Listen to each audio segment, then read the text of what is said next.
The night was calm, eerily calm. A soft wind whispered through the quiet suburban street of Maple Drive, where every house looked the same. Neat lawns, parked cars, warm lights behind curtained windows.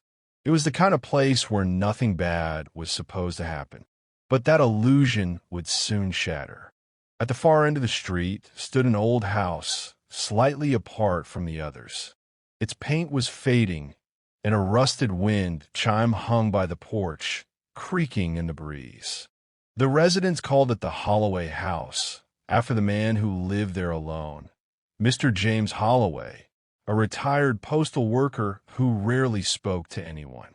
Every night, he sat by his living room window with a cup of tea, staring into the dark street as if waiting for something. That night, the clock ticked toward midnight. A low fog began to roll across the road, swallowing the streetlights one by one. The world outside grew hazy, the silence thick. Even the crickets stopped chirping. Inside his house, James adjusted his old radio, searching for a station, but only static filled the air. Then suddenly, a faint howl broke the quiet. He froze.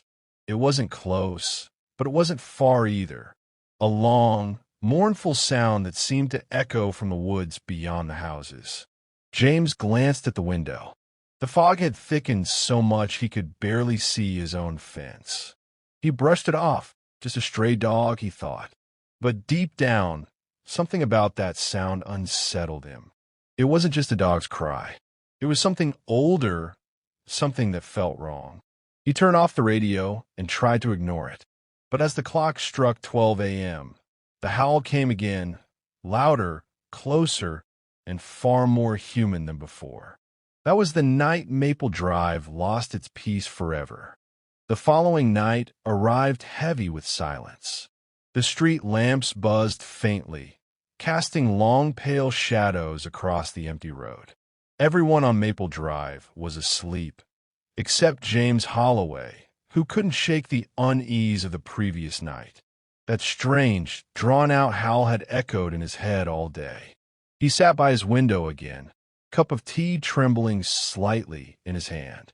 The fog was thicker tonight, blanketing the street like cold smoke. The ticking clock on the wall sounded louder than usual, each second pulling him closer to midnight. Then, just as the hands met at 12 o'clock, the sound returned. A chilling, bone-deep howl. It rose from the fog, long and haunting, part dog, part something else entirely. James's breath hitched. The sound didn't just come from outside. It seemed to vibrate through the walls, through his chest, crawling beneath his skin. He rushed to the door, flung it open, and stared into the mist. Nothing, just the faint shapes of houses swallowed by white fog. Yet the air carried a strange scent. Wet earth and something metallic like blood. Across the street, a window flicked open. It was Mrs. Keller, the elderly widow. She shouted softly, "Did you hear that, James?" The dog again. He nodded, unsure what to say.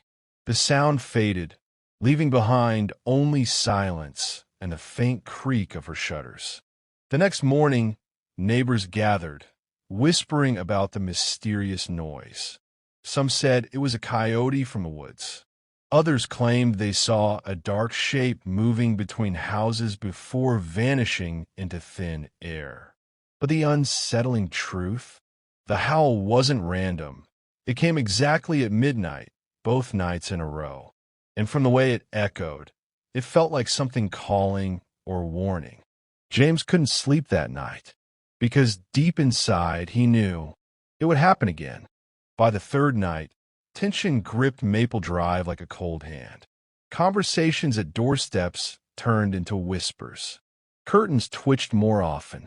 The once peaceful street now felt watched, haunted by something unseen. That morning, the news spread fast. Lucy, the neighbor's golden retriever, had gone missing. Her owner, Tom Riley, a cheerful man in his 30s, had let her out for a short walk around 11 p.m. She never returned. At first, everyone thought she'd slipped her leash and wandered off. But when dawn came, Tom found her leash torn, frayed at the end as though cut with claws, and strange paw prints leading toward the woods at the edge of the neighborhood. The prints were large, uneven, and they didn't look like a normal dog's. James Holloway stood with the others at the edge of the trees, staring into the mist. The woods were unusually silent. No birds, no rustling leaves, just a heavy, eerie stillness. "She was such a gentle dog," murmured Mrs. Keller. "Who could do this?" Tom swallowed hard. "I heard that howl again last night," he said. "Right before she disappeared." Everyone went quiet. James felt a chill crawl up his spine. He'd heard it too, closer than ever, but he didn't dare admit it. Later that evening, while the neighborhood lights blinked on, a group of kids riding bikes near the woods stumbled upon something that made them scream.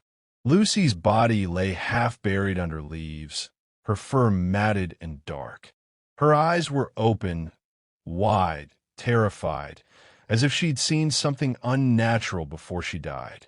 Animal control blamed wild predators, but James knew better. The bite marks were too strange, too deliberate. And when midnight came again, the howl returned, louder, clearer, almost calling his name. He whispered into the darkness, "What are you?" The fog didn't answer, but the howl did. The day after Lucy's death, Maple Drive was drenched in unease. Doors stayed locked, blinds stayed shut, and even children's laughter vanished from the streets. Yet, despite the fear, curiosity gnawed at James Holloway's mind. He couldn't stop thinking about that howl, the way it grew closer each night, almost like it was hunting. That evening, rain tapped softly against the window. James sat in his armchair, lost in thought, when a faint knock echoed from the front door. 3 slow knocks. He froze. When he opened the door, an old man stood in the rain. His coat was soaked, hat dripping water onto the porch. The man's eyes were pale and unsettling, like he'd seen too much. "You're James Holloway, right?" he asked in a rasping voice. "Yes, do I know you?" The man shook his head. "No, but I know what's happening here." James frowned. "The dog? You know about the howls." The stranger stepped closer. "It's not just a dog. It's him." James felt his stomach tighten. "What do you mean, him?" The old man's gaze drifted toward the foggy street. "Years ago, a hunter lived beyond these woods, killed a black dog for sport. The villagers buried it under the oak near the creek. Since then, every year around this time, it returns, seeking the ones who ignore its warning." He gripped James's shoulder with surprising strength. "If you hear it again, don't look outside. Don't answer the sound. It calls to those who can see." Before James could respond, the man turned and walked into the fog, disappearing as if the mist swallowed him whole. That night, James couldn't sleep. The rain had stopped, but the silence was thicker than ever. And when the clock struck midnight, he heard again the howl. Low, long closer than before. He stared at the window, trembling. Would he listen to the warning or look outside? The 5th night came wrapped in a suffocating quiet. Even the air felt different, heavier, colder, charged with something unseen. James Holloway sat alone in his dimly lit living room, the stranger's words echoing in his head. "If you hear it again, don't look outside." But the warning only made his curiosity grow stronger. The fog outside pressed against his windows like living smoke, swirling under the pale glow of the streetlights. Every creak of the house made him flinch. The clock read 11:59 p.m. His old wall clock ticked louder with every second. He held his breath as the minute hand clicked forward. 12 o'clock. The howl came instantly, long drawn out, and filled with a pain that no ordinary creature could make. It wasn't far this time. It was right outside. James's heart pounded. He stood up, trembling, moving toward the curtain.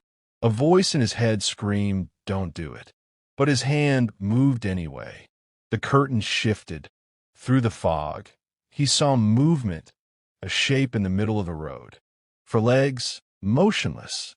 It stood perfectly still, head tilted slightly upward, eyes glowing faintly red beneath the streetlight. A low growl rolled through the air, deep enough to rattle the window pane. James stumbled back, knocking over his tea. He grabbed the doorknob, but stopped. Something scratched at the door from the outside, slowly, rhythmically. He dared a whisper. "Who's there?" The scratching stopped. Then a wet snarl came from the keyhole, so close it vibrated through the metal. He fell to the floor, gasping. The lights flickered once, twice, then went out completely. The darkness pressed in, absolute and cold. The only thing left was that sound, the deep, mournful howl, rising once again, shaking the walls. James realized too late. The howl wasn't a warning. It was a calling. When the power died, silence swallowed the Holloway household. James sat frozen on the floor, the faint smell of burnt dust and wet fur drifting through the dark. Outside, the fog glowed faintly under the moonlight, thick, unnatural, almost alive. He crawled toward the window, heart hammering, trying to convince himself it was all in his head. Maybe a wild dog, maybe a trick of the light. But deep down, he already knew better. He pulled the curtain aside an inch, and there it was. A black dog, larger than any natural creature, stood just beyond the fence. Its fur seemed to ripple like smoke, parts of its body fading in and out of the mist. Its eyes burned with a dull red glow, not bright, just steady, like dying embers that refused to fade. It stared straight at him, not just at him, into him. The dog lifted its head slowly and let out that same tortured howl, long and echoing. The sound didn't just fill the air. It seeped into the house, vibrating through the glass, through the floorboards, through his bones. James stumbled back, gasping. Then he noticed something, muddy paw prints appearing inside the room, one by one, as though invisible feet were walking toward him. He clutched his chest, trembling. "Please," he whispered. "What do you want?" The howling stopped. The air thickened. A deep growl emerged behind him. James turned and saw the creature inside. Its form flickered, half shadow, half solid flesh. Its mouth opened wider than any animal should, revealing a darkness deeper than the night itself. The creature stepped closer, eyes glowing like coals. James could smell the earth, the grave, the damp scent of something long dead. Then, in a whisper that wasn't quite human, it spoke. "You looked." Morning sunlight crept over Maple Drive, weak and pale, cutting through the fog that still clung to the ground like a ghost refusing to leave. The neighborhood was unusually still. No barking dogs, no chatter, no clatter of trash bins. Only silence. Mrs. Keller noticed it first. James Holloway's front door was wide open. She called out his name, voice trembling. No answer. She hesitated on the porch before stepping inside. The house smelled of cold air and wet soil. The living room was a mess, the chair overturned, the radio broken on the floor, a cup shattered near the window. But the strangest thing was the trail. Muddy paw prints led from the door, across the floor, and disappeared into the hallway carpet, half fading, as if the creature had walked halfway into another world. Mrs. Keller's hand shook as she reached for the phone to call the police. When the officers arrived, they searched every corner. No sign of struggle, no blood. Just those paw prints and the faintest scent of something burnt. One officer found James's coat hanging neatly by the door. Inside its pocket was a folded note, smeared with water. "He warned me. I shouldn't have looked. That night, No one slept on Maple Drive. Windows stayed locked, and even the wind sounded suspicious. Yet, as the clock struck midnight, a faint sound rolled through the fog again, distant, sorrowful. A howl. Not angry this time, lonely. Searching. The police said it was the wind, but the neighbors knew better. They said that when the mist rises and the night grows too quiet, the black dog walks the street again, looking for the next one who dares to look. And in that silence between howls, you can almost hear James whisper back, "I'm still here."